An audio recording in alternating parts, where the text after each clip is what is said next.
Assalamu alaikum adab and welcome to another video of Hint 28. Now I am at my own blog, that is Husainganj blog. और पहले मैं गांधी जी की बात को coat करना चाहूँगा कि हम अपने देश का विकास करना चाहते हैं तो सबसे पहले हमें अपने गांव का विकास करना पड़ेगा, क्योंकि अभी भी 21वीं सदी होने के बाद भी इतना डेवलपमेंट, इतना टेक्नोलॉजी आने के बाद भी भारत की आधे से ज़्यादा आबादी गांव में रहती है। और जब तक हम अपने गांव की विकास के बारे में, गांव के विकास के बारे में नहीं सोचेंगे, गांव के विकास का काम नहीं करेंगे, तब तक हमारे देश का विकास नहीं हो सकता है। जैसे शहर के विकास के लिए, राज्य के विकास के लिए हम लोग MP MLA का चुनाव करते हैं, फिर वो जाके मुख्यमंत्री और प्रधानमंत्री को चुनते हैं। वैसे ही हम गांव के विकास के लिए मुखिया को चुनते हैं, और इसको मुखिया को गांव का प्रधानमंत्री भी बोलते हैं, क्योंकि गांव के विकास की जितनी भी जिम्मेदारियां हैं वो मुखिया पे होती है। और एक और बात हम आपको बता दें कि लोकतंत्र दो तरीके के होते हैं, एक प्रत्यक्ष लोकतंत्र, एक अप्रत्यक्ष लोकतंत्र। अप्रत्यक्ष लोकतंत्र में ऐसा होता है कि हम एग्जाम्पल से आपको समझाते हैं कि हम डायरेक्ट नीतीश कुमार को नहीं चुने हैं, या फिर डायरेक्ट हम प्रधानमंत्री जो है श्री नरेंद्र मोदी, उनको हम डायरेक्ट नहीं चुने हैं। पहले हम MLA MP को चुने हैं, फिर वो MLA MP गए हैं विधानसभा और राज्यसभा में, लोकसभा में, तो वो मुख्यमंत्री और प्रधानमंत्री को चुने हैं। ये अप्रत्यक्ष लोकतंत्र है। और अप्रत्यक्ष लोकतंत्र ये है कि हम वार्ड को भी प्रत्यक्ष रूप से चुनते हैं, फिर उसके साथ साथ जो मुखिया है उसको भी हम ही चुनते हैं, उसको वार्ड नहीं चुनते बल्कि आम नागरिक ही उसको चुनते हैं। तो ये तो प्रत्यक्ष और अप्रत्यक्ष लोकतंत्र का उदाहरण हो गया। और जैसे राज्य के विकास के लिए, देश के विकास के लिए प्रधानमंत्री है, वैसे ही गांव के विकास के लिए मुख्यमंत्री है, और MLA MP जैसे हैं वैसे ही वार्ड मेंबर हैं। तो जो वार्ड मेंबर होता है वो लोकतंत्र का पहला सीढ़ी है जिसको हम चुनते हैं। जो वार्ड कौन होता है? जो एक गांव हो गया, गांव में एक जगह पे 20-30 घर हो गए, तो उस 20-30 घर के एरिया को डेवलप करने के लिए जो चुना जाता है उसको हम वार्ड मेंबर बोलते हैं। जो मोहल्ला भी आदमी उसको आम भाषा में बोलता है मोहल्ला, उसको वार्ड भी बोलते हैं। फिर उसके बाद 12-13 वार्ड को मिलाकर एक गांव बनता है। उस गांव के विकास के लिए जो चुना जाता है उसको हम मुखिया बोलते हैं। फिर उसके बाद बहुत से गाँवों को मिलाकर एक प्रखंड बनता है, और प्रखंड के विकास के लिए हम BDC को चुनते हैं। और बहुत से ब्लॉक्स होते हैं, उस ब्लॉक्स को मिलाकर हम एक जिला बनता है, और उसके लिए जिला परिषद होते हैं, तो जिला पार्षद होते हैं। तो 4 जो ये हैं कार्यपालिका के जो काम करने वाले लोग हैं, वो 4 लोगों का चुनाव होगा। जैसे में आपका हो गया वार्ड मेंबर हो गए, मुखिया हो गए, BDC हो गए और जिला पार्षद हो गए। उसके साथ एक न्यायपालिका का सिस्टम है।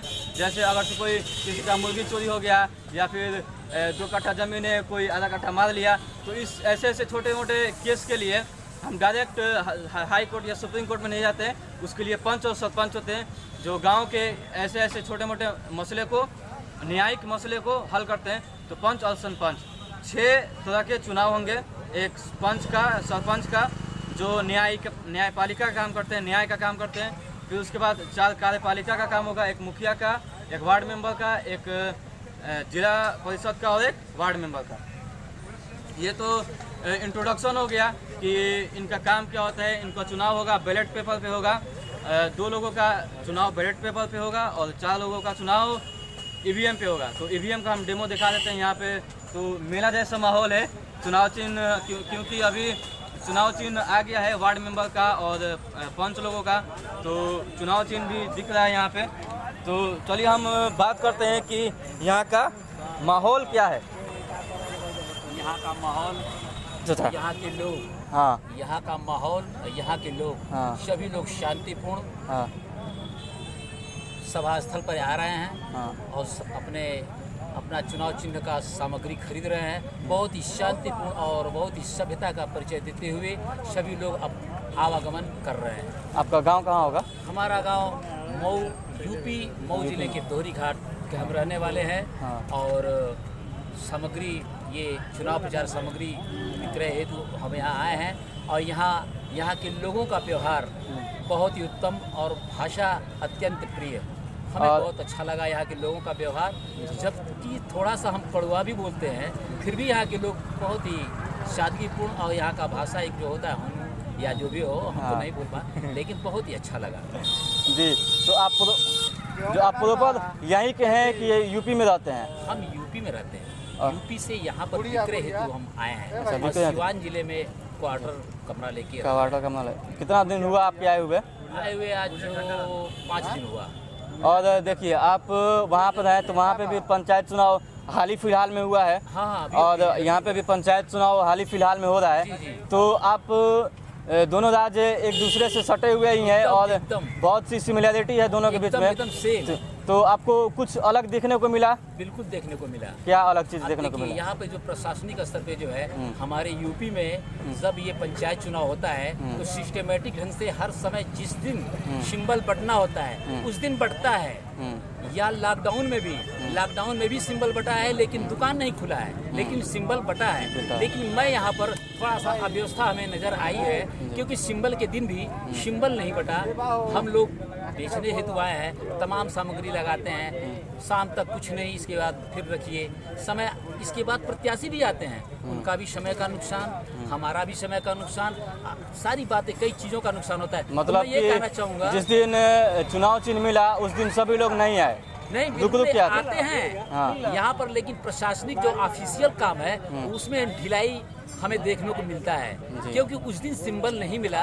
इसलिए जो प्रत्याशीगण आते हैं, कितने दूर से गांव से आते हैं, महिलाएं आती हैं, पुरुष आते हैं, तो उनके आवागमन में कितना सोचिए रिस्क है। जी। आवागमन में कितनी बाधाएं उठा करके दूर दराज से आते हैं, और उनको चुनाव चिन्ह जब नहीं मिलता है तो यह एक दुखद बात है। तो हम प्रशासन से यही कहना चाहेंगे कि ये सिस्टमेटिक ढंग से जिस दिन सिंबल आवंटन हो उस दिन मिले, हर कीमत पर मिले। जी, तो थैंक यू मेरे से बात करने के लिए। तो रिव्यू हो गया, अब देखते हैं, आपको डेमो दिखा देते हैं कि कैसे होगा चुनाव। भाई दबा के बता दे क्या? 4 पद पे चुनाव होगा। देखिए ये बजा। ओके, देखिए इस सिस्टम से चुनाव होगा। 4 पदों पे, मुखिया का, वार्ड मेंबर का, जिला परिषद का और बीडीसी का। तो अपने अपने पंचायत के हिसाब से, नंबर के हिसाब से और सिंबल के हिसाब से यहाँ पे छपा हुआ मिलेगा। वहाँ पे आप जिसको जिताना चाहते हैं, जिसका जो उम्मीदवार आपको सही लगता है, उसके चुनाव चिन्ह और नाम के सामने ये बटन रहेगा, उसको आप दबाएंगे तो उस पर वो वोट चला जाएगा। अगर से आप सेटिस्फाइड नहीं है कि कोई भी उम्मीदवार ऐसा नहीं लग रहा है कि जो विकास के लिए काम कर सकता है, तो आप नोटा का बटन भी दबा सकते हैं, क्योंकि इसके दबाने से आप ये बता दें चुनाव विभाग को कि कोई भी इसमें उम्मीदवार ऐसा नहीं है जो गांव के विकास के लिए सही है। बट आप वोट देने जाए, क्योंकि यही आपकी सबसे बड़ी ताकत है कि आप जाए और अपने उम्मीदवार का चुनाव करें। सो ये रहा हमारा प्यारा सा ब्लॉक, हुसैनगंज ब्लॉक। यहाँ पे चुनाव चिन्ह मिल रहा है, बट रहा है। ऐसे छाप दिया गया है कि चुनाव चिन्ह आपका क्या क्या है, नाम और पंचायत का नाम लिख के हम बता देते हैं कि कहाँ कहाँ पे है। यह तो एक फ्रंट है, हुसैनगंज प्रखंड का ये फ्रंट है। यहाँ पे जितने भी पिलर्स है और दीवार से, उस पे चुनाव चिन्ह और नाम और पंचायत का नाम के साथ इस पे है।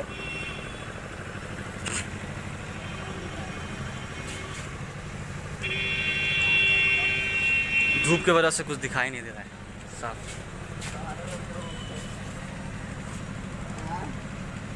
हथौड़ा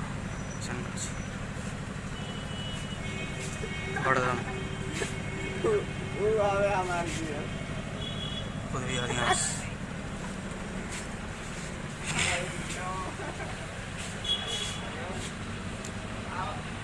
पूर्वी हरियाणा, हरियाणा इतना बड़ा गांव है कि इसको 2 भागों में बांट दिया गया है। एक ये रहा हमारा पूर्वी हरियाणा और उसके बाद ये हमारा पश्चिमी हरियाणा।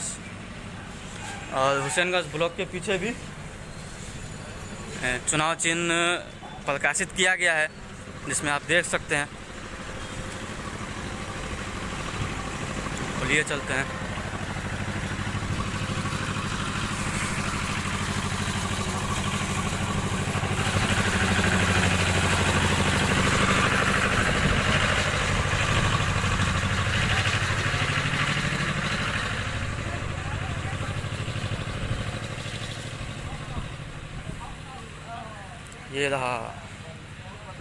ये रहे महात्मा गांधी राष्ट्रीय ग्रामीण रोजगार गारंटी योजना। ये मनरेगा का है कि गांव के जो बेरोजगार हैं उनको रोजगार देने के लिए गारंटी है।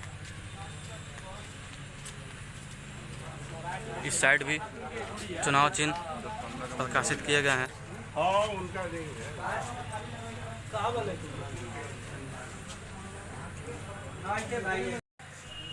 ये तो आपको हम ब्यौरा दे दिए हैं कि मुखिया, वार्ड मेंबर, जिला परिषद और बीडीसी, पंच, सरपंच का काम क्या है, उनका चुनाव कैसे होगा।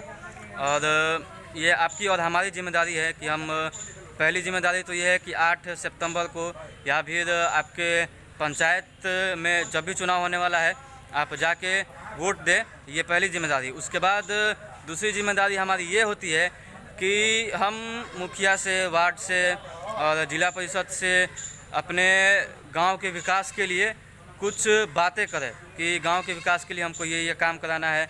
गांव के मुखिया और जिला परिषद के अंडर में 13-14 ऐसे विभाग हैं जहां पे वो काम कर सकते हैं, उनको काम करना चाहिए। एक जो बेसिक हम लोग जानते हैं, नाला बनवाना, सड़क बनवाना, स्ट्रीट लाइट लगवाना, बिजली की व्यवस्था करना, तालाब खुदवाना, और इसके साथ साथ प्राथमिक चिकित्सा की व्यवस्था कराना, प्राथमिक शिक्षा की व्यवस्था कराना। और इससे रिलेटेड मेरे माइंड में एक बात आया था कि हर गांव में या हर पंचायत में कम से कम एक 24/7 एम्बुलेंस ज़रूर होना चाहिए। और साथ ही साथ एक पब्लिक लाइब्रेरी भी होना चाहिए जहां पे बच्चे वहां पे जाके पढ़ सके। जो बहुत से ऐसे गरीब बच्चे होते हैं जो शिक्षा अफोर्ड नहीं कर पाते हैं, या फिर वो पढ़ने के लिए किताबें, कॉपी वो उनको अवेलेबल नहीं हो पाते हैं, तो इसकी व्यवस्था एक पब्लिक लाइब्रेरी बना के कर दिया जाए। और ये इतना मुश्किल भी नहीं है क्योंकि ऐसे एग्जांपल्स बहुत से हैं, बहुत से गांव मॉडल बनते हैं ऐसे मामलों में कि वहाँ पे डेवलपमेंट बहुत ज़्यादा होता है। बहुत से ज़िला भी ऐसे मामलों में रोल मॉडल अभी रिसेंटली एक हम ज़िला का एग्जांपल पूर्णिया के हर एक ग्राम पंचायत में एक पब्लिक लाइब्रेरी है जहाँ पे बच्चे फ्री में जाके पढ़ाई कर सकते हैं। तो ऐसा सिवान में क्यों नहीं हो सकता है। और ये हमारी और आपकी जिम्मेदारी है कि हम अपने मुखिया, अपने वार्ड मेंबर और जिला परिषद और बीडीसी से ये बात रखें कि हमें एक पब्लिक लाइब्रेरी चाहिए, हमें एक 24/7 एम्बुलेंस चाहिए जो इमरजेंसी में हमारी सहायता के लिए काम आए। और आपके माइंड में भी अगर से कोई डेवलपमेंट से रिलेटेड कोई काम है, मुद्दा है, तो आप कमेंट सेक्शन में बता सकते हैं। और साथ ही साथ ये ज़रूरी हो कि आप अपने मुखिया और जिला परिषद से उस बात को सामने रखें। Thank you. और वोट देने ज़रूर है। Thank you. ग्राम पंचायत चुनाव का सरगर्मियाँ, ये चुनाव चिन्ह मिल रहा है और चुनाव चिन्ह का शॉपिंग भी बहुत अच्छे से चल रहा है। बुलेट लामन का न्यूज में आवाज कितना पैसा नाम का होगा प्रत्याशी का? हफीजुर रहमान फ्रॉम हथौड़ा। वार्ड मेंबर में ना है? 8 नंबर वार्ड मेंबर। चश्मा 4 नंबर।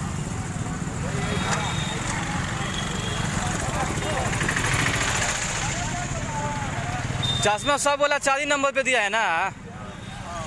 अलग अलग ही है। और यहाँ का भी 4 नंबर पे दिया है और हथौड़ा का भी 4 नंबर पे ही दिया है।